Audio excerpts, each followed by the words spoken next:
Hello, you wonderful people, and welcome to another episode of Not to Comic Book. This being a show, we're talking about TV shows that are adaptations of comic books. For today's episode, I'm going to talk about the latest episode of The Walking Dead. A lot of really interesting things went down in this episode, so let's break it down. I love that basically at the opening, we get straight to kind of understanding how this whole situation between Carol and Negan got started, because she came to him with this offer, and the fact of the matter is, Negan was kind of like, not necessarily all for, because at first he was like, oh, I expected to be Gabriel, because this is like immediately after the whole thing went down with like the guys that Negan killed to protect Lydia, I'm assuming time frame wise. And so the fact of the matter is Carol's kind of giving him this opportunity, and it's such an interesting thing because it's like, oh, like you guys have kind of took your shots and kind of, well, that's something Negan talks about later on, but we'll get to it. But the fact is that the reason why things kind of play out this way is because like her suggesting to Negan, when this is all said and done, people will kind of like change the way they look at you. And I thought that was so interesting because I was like, what does Negan get out of this? And it's like, he gets to be hero, because he's like, every day you sit here, you take the scraps that we feed you, hoping that people will see you differently. They won't. But you do this, you come back with Alpha's head, everyone will see you differently. So what do you, and it's like, it's so interesting to realize that that's what he kind of wanted out of this, because truth be told, is the only person he had a really decent enough relationship. I mean, granted, everything with Gabe was kind of a little complicated, but more so than anyone, it's Judith. She's the only one he kind of has a decent enough relationship with. So the fact of the matter is, he kind of jumps on this. But obviously, they put, for Carol, she puts Alpha's head on one of the spikes, and it's just, retribution. It's like it all came full circle and everything. But, it's like, all right, so we should get back to Alexandria so you can start spreading the word. But Carol's pissed because it's like, why did it take you so? He's like, take me so long? I literally had to make sure I didn't end up dying because of this. You thought it would be fast. She's like, you were supposed to do it fast. And it's like, because what Carol's upset about, because it's like, and that's something, because let's not forget, this is Carol immediately after that whole situation. Like, this is Carol before everything went down. So everything that's happened, all her failed attempts to go after Alpha and stuff like that, she blames herself. Like, she pissed at Negan for acting the way he not getting done with it soon enough. Because if he had done what he needed to do sooner, she wouldn't have done the very irrational stuff and very, very reckless and rash things that she did. The whole Connie situation, Connie and Magna situation. Granted, Magna's okay, but her and you don't know about Connie, and you blame yourself for that. So it's like, it's almost like a thing of like, if he had done what he was supposed to do faster, none of that would have went down. Like, things would go down differently. Everything at Hilltop obviously would have not have gone down the way it did. So she's just kind of like, I need time. I need to do this by myself. It's like, either you wait or go. That's up to you. You're a free man. Negan, you can do whatever you want to. And I'm like, and I feel bad because Negan's almost like, what the hell? If I literally go back to Alexandria, they're going to put a noose around my neck. They're not going to believe me. They need you to be there to support the story. And poor Negan gets left behind. And I thought was really interesting, because obviously he went to go get Lydia, but oh, wait, Lydia's not there. Who's waiting for him? Oh, good old Daryl. He's like, I'm telling you, man, this is what happened. Look, I got Alpha's mask. It's like, oh, her mask? It's like, don't worry, I got her head too. He's like, dude, I know you won't believe me, but the fact of the matter is, this is what happened. Your girlfriend's the one who let me out the cell. And even on the way there, like, the fact is that Negan's still trying to plead his case and everything, but Daryl's just kind of reluctantly listening. But at the same time, it's like, for him, it's like, I'm not pissed about, the fact is that Carol didn't tell me. I'm pissed about what went down at Hilltop. So they go there and it's like, crap, the head's missing. He's like, no, I promise you the head was here. But then a whole bunch of other like whisperers show up and everything, and it's like, shit, this doesn't look good. But they like, oh, you betrayed, Alpha's dead because of you. I bow down to our new Alpha. And Negan's like, oh, after he had already kind of played his case and just kind of being like, the reason why I did all this, like, basically, it's so interesting and weird to see Negan begging for his life, but it's kind of like, why should I die? I wasn't even the bad guy this time. I was the good guy. I did the right thing. I killed Alpha, and I'm going to die for it. But then, like, the moment he found out they were like, you're the new Alpha, he's like, ha ha. I'm like, that is an interesting turn of events, because I did forget that is the whole thing. Anyone who kills Alpha actually becomes the next Alpha. I mean, that's why, like, she's always giving other people like, oh, you want to challenge me to a fight? Go ahead, but you better go for the kill, because if you don't kill me, I kill you. But if you manage to kill me, you can become Alpha. So Alpha isn't supposed to be just one person. That's kind of the thing of like, it's not supposed to be individualism. It is supposed to kind of be us. that's why they got rid of their names and stuff like that. You know, so it is a situation of like, it makes sense in the grand scheme of day. And then Negan's like, oh yeah, you know, the fact of the matter is you're talking about that I liked what I did and stuff like that. He's like, you're right, I did. And I just love him just kind of enjoying it. He's like, ooh. He's like, I'm supposed to be the alpha. Shouldn't I be the one with the toy and everything? He's like, this must be what it's like to hold your baby in your arms for the first time. Except mine is very good, like with a blast can kill you or something like that. And I love it. He's pointing it to Daryl's face. I even love that dude trying to put Daryl on his knees, but Daryl wouldn't go. But Daryl did it himself. And it is almost interesting for them to kind of come full circle, literally like this. You know, it's all these years later, but came full circle to season 6's finale like that. It's such an interesting element, but for it to be a situation of like, you know, kind of bowing down. I think that's why he was so reluctant at first, because it's like, the last thing I'm going to do is bow down to you again, you know, but he kind of goes with it. And so the fact is, you know, Daryl's like, you should shoot me. If you're going to shoot me, you should shoot me. And I love Negan being like, don't threaten me with a good time. Kills that Whisperer, and then him and Daryl proceed to kill the others, and I love it. And then Daryl's just like, well, go ahead and untie me, and then just Negan's just laughing. I'm like, that's such an interesting development. At the same time, Carol's kind of going on her like almost spiritual journey to a certain extent. It's kind of a more effed up spiritual journey because she's being haunted by Alpha. And I was like, that's so interesting. You did everything you could to get rid of, because it's like, what did Negan say? Like, oh, I was supposed to silence the Whisperers, and now I've silenced Alpha. But even though she's silenced, her voice is still ringing throughout Carol's head. Basically, she's a manifestation of Carol's own life. Because it's the thing of like, and it's something you've talked about before, vengeance never fills that hole in your heart. Like, all she had going for her, like, was her drive and her need to kill Alpha, which caused so many damn problems. And now that it's finally come, it didn't give you the satisfaction you thought it would. It naturally wouldn't have, but this feeling makes you actually feel worse, because now you feel guilty because of everything that went down, because your need for revenge let things kind of play out as long as they did. Because like I talked about it a little bit, kind of skipped over, but what was it like Negan had said? It's like, you guys took your shot. I was the one that kind of finally get it done, but that's the thing, finally. And so for her, and even Alpha being like, oh, you're trying to run away because you can't go back. Because it's like, you don't know if they'll accept you. If like, you know, the fact of the matter is, yeah, you might have killed Alpha, but what had to be sacrificed because of your need for revenge? And he's like, oh, you can always say sorry. I'm sorry. It's like, jeez. It's just so interesting. And I guess like Carol's consciousness manifesting itself as Alpha like that kind of gets how she would respond down to it. Because at the end of the day, Alpha inside her head's like, oh my God, I'm actually super impressed what you did. But you did. Like, that's pretty impressive. But the fact is, so that's what it's like, I know you better than, like, not I know you better, but I know that no one really knows what it is that you want, because like now here it is again, you're off on your own again, which is like, interesting enough, this is the third time Carol's been off on her own.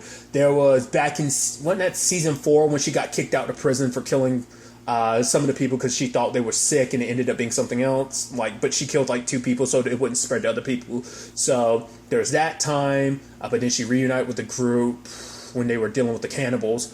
Then there was that time when she left because she was separating herself. It's like she couldn't deal with the death anymore, and she kind of got brought back. This is her third to fourth time kind of being off on her own like that. So, but obviously this time it being a little bit different, and still no matter where she goes, she's being haunted. And it's like even Alpha being like, oh, you're trying to get back out of the water, but even when you were out there at sea, oh, all you could think about was me. So it's just kind of like the boat's not that great of escaping, because she's trying to get, like, you know, she ends up getting buried under a whole bunch of stuff. And obviously Alpha is kind of like, you should just let this happen, just die, because it's like, the fact of the matter is, every time while you're alive, you just almost make things worse. Like, so many people, because like constantly throwing her daughter at her, the 2 siblings that her and Tyrese were taken care of back in the day, and now Henry, and then Ezekiel. Like, so many people get hurt because of you, and it's like, if you go back, you never know, Daryl might be next. And she's like, I would never let that happen. So it's kind of like Alpha being like, you just kind of, are you ready to just kind of finally let go? Because you kind of be doing everyone a favor if you did. But Carol, you know, despite everything, doesn't give up. She doesn't die, you know. So, and finally at the end of it all, is able to get Alpha out of her head. at the same time, there's the whole thing with Negan talking to Daryl, kind of being like, like Carol, like she might not come back, but Daryl's like, no, I believe you about this whole thing. But then I like when he kind of explains that when you were right, when I that whole thing, I did kind of enjoy it. And Daryl's like, yeah, I kind of figured. But for him, it's like, you guys had me locked up for so long. And he's like, for those 7 years I was locked up, even like my memories, you know, started having bars on them. And the fact of the matter is, just having that window to look out, it sucked. It really sucked. So when Alpha gave him a potential to basically be somebody again, to feel special, to feel like, oh, like for the first time, he's kind of in control again, like him kind of being the control freak that he is, it kind of, because he was spent so long as the head of the Saviors and everything, and to have that taken from you, but to have it again, oh, you start feeling good. But Alpha crossed the line. Because even I was like, yeah, because you're supposed to handle things speedily, but it's like, oh, did having sex with Alpha count? You're not going to tell anybody about that side of things, are you? You're going to keep that shit to yourself because that's not going to look too good on you. But for him, it's a situation like, well, because he was enjoying the benefits of it. It's like, oh yeah, like we might be at, like I'm curious, like how far he would have really let things go. I think it's the attack on Hilltop is what really pushed him over the edge, because you know it's like, whatever the case may be, he admits that, like, you don't kill people that don't deserve it, and you don't kill children, you know? So, for him, it's like Alpha crossed that line, so she kind of had to go. But it makes you wonder, if she had never crossed that line, like, how long would Negan... Like, I think he took a little longer because he did kind of get swept up in enjoying all that power and that positioning again, you know?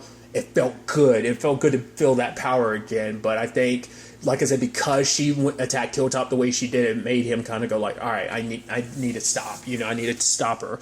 Makes you wonder, would he have stopped her? So, I mean, to be fair, there was really no, I mean, except for the time they were sleeping together, there could have been, that was like one instance of, you could have killed her then and there, but you didn't. So that's more into the thing of like, Negan is at fault. And then now, like, obviously with her, she's kind of at fault as well. But it's like, I even love Daryl being like, oh, what am I supposed to like be like you now? He's like, is that supposed to all make me like you? He's like, no, but maybe my winning personality. And so they leave, and at the end we see Carol kind of going back to Alexandria, and she just walks back past Daryl, just because I think just everything of just like, I don't, because like, I, you know, it's just every time she takes a step forward with kind of things being better between her and Daryl, something else happens or she does something, and it's like, I don't think she could look at like them. She could barely look at herself because of this whole situation. So it's like, what's everyone in Alexandria and Hilltop going to think when the shit hits the fan and comes, well, not shit, because the shit has already hit the fan, but when it comes out like, all this was her plan and everything, and it's like, Negan's not going to get the like warm welcome. Once again,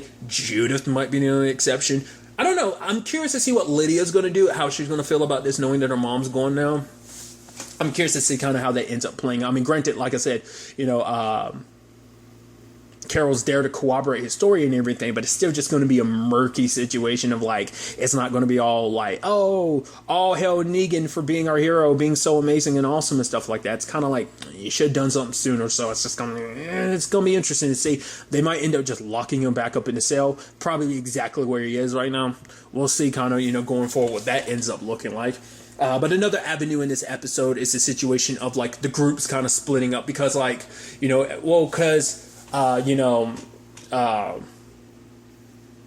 Eugene ends up, you know, because, you know, Rosita knows, and she's like, let the others know about what you're up to, and he kind of lets them know, like, yeah, there's people I've been in contact with, and it's like, you've been keeping this from us, which obviously Ezekiel was like, yeah, I got questions too, but we're going to trust, you know, Eugene to kind of explain things before we kind of jump down his throat. And so Eugene kind of breaks it down about like, yeah, he's been in contact. Like for him, it's like when he went to Hilltop, it's just like he needed time to kind of, you know, basically find himself again. And so he ended up kind of finding a friend, and now a potential community, another step forward in the future for humanity. So it's not just him going, it ends up being Yumiko, because Magna decided she wanted to stay behind, because for her it was like she kind of needed a little routine in her life, because even Yumiko was like, you're not the type, you want to go out there because you being kind of confined isn't really a good thing. But she's like, I think I like the routine. But it's like, you know, basically saying that you, because I think Yumiko is always the one that kind of stays behind and kind of does a little bit of the structure. It's kind of like, let's kind of break that mold a little bit. It's like, you don't have to stay here, there's nothing for you to fix. it's like just go out there and kind of come back. And Yumiko's going, and for Ezekiel, obviously you have Jerry like being like, you don't have to, you don't have to go. It's like, he's like, because I'm sick. He's like, no, because I miss you so much. But for Ezekiel, it's like he wants to be able to kind of do something, doesn't know how much time he has left, and kind of wants to be a little more used. And I love like him and Jerry's goodbye, because it's like, but Ezekiel, I'm like, yo, because he's always called him boss.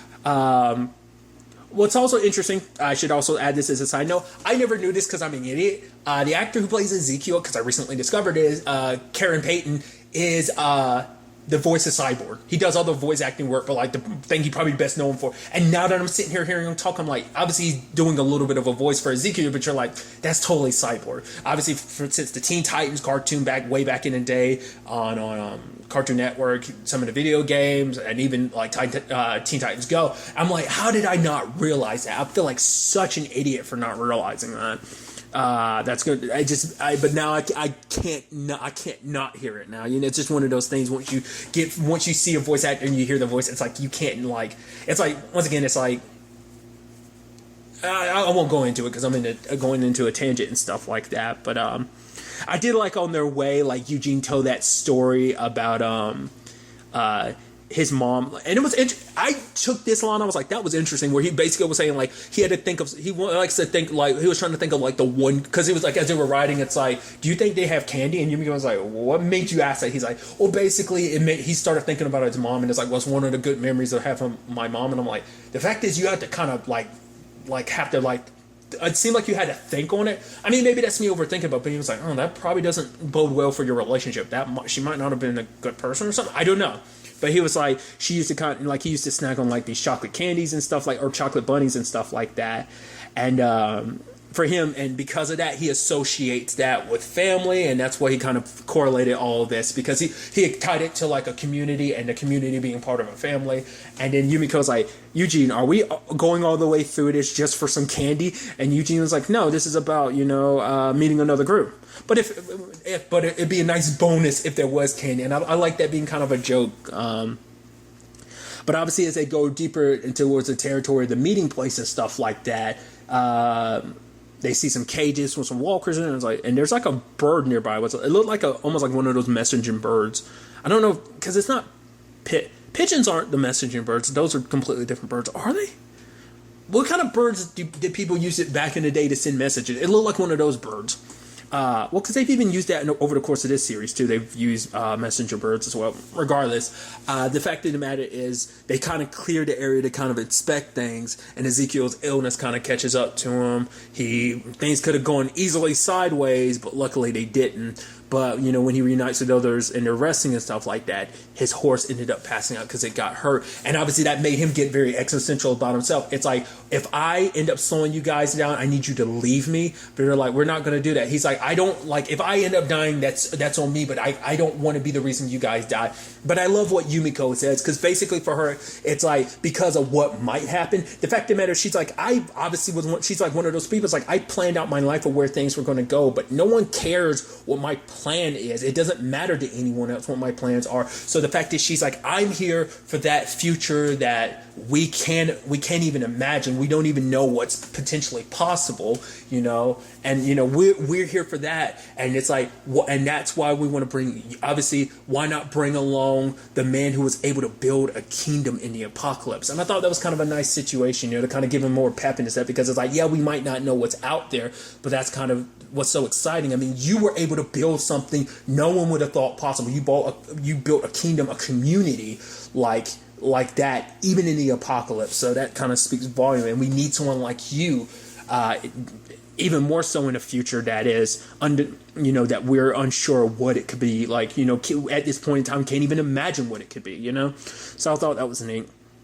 And they end up going towards a spot. But I thought it was interesting because they see more walkers kind of like chained up. It's almost like walkers are meant to be doing, like, they're chained up and stuff, but there's like one in a rocking chair. There's others kind of like in his diner or whatever, kind of dressed a certain way, kind of like with utensils in their hands and stuff like that. And it's like, what? And then there's another one they come across. It's like in a car. And then there's like one that's dressed up like a cop, almost like it's giving him a parking ticket, and Ezekiel kind of bursts into tears because like someone kind of turned it almost into a playhouse. Like they're trying to, it's like using walkers as almost like trying to pretend like, oh, these are regular people.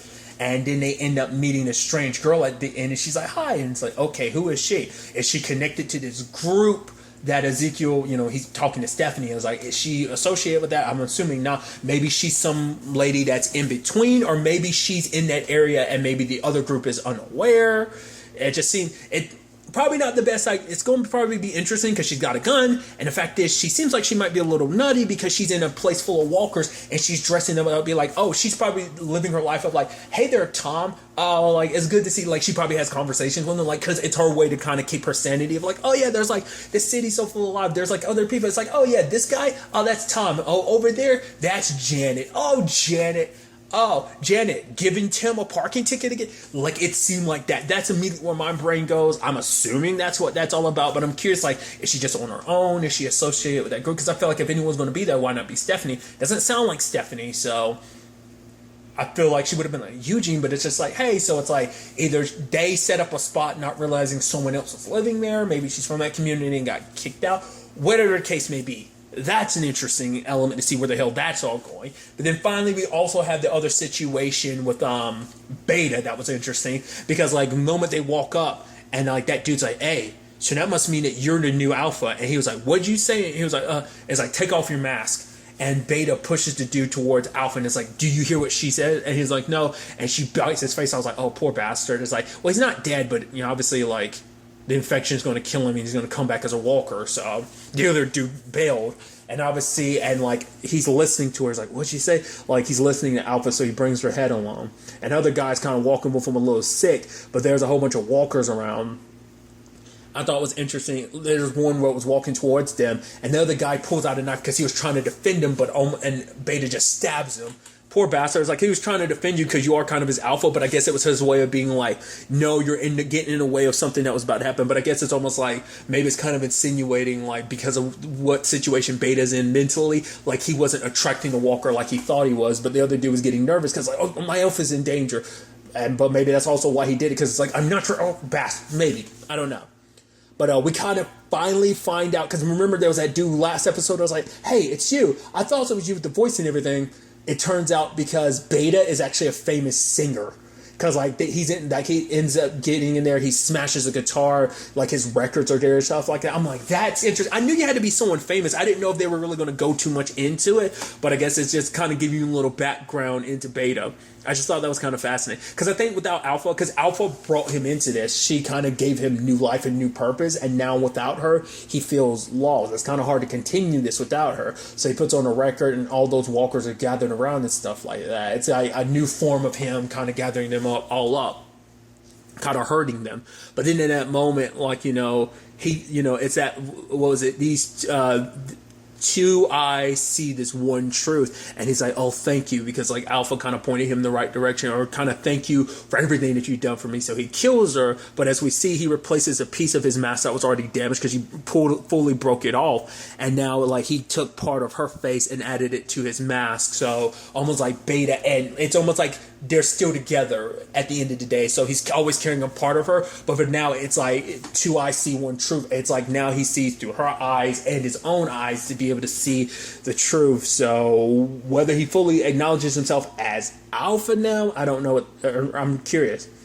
I mean, Negan could technically claim that throne and kind of use that, but it's like, he's not going to currently, but they could use that to their advantage, but I doubt they're going to. But sets up some very interesting elements as Beta kind of walks his way through. I figured he'd be kind of set up to be the new Alpha. I just wasn't expecting things to kind of be set up in that manner, but he's leading a herd back because obviously they lost a lot of their guardians, I should rather say, during that fight with Hilltop. So replenishing that, but now he's kind of in charge. So it's not like we're done with the Whisperers. Like Alpha might be gone, but there's still other stuff to be dealt with. So many different moving parts in that regard. So I'm curious to see where all this ends up taking us going forward into the next episode.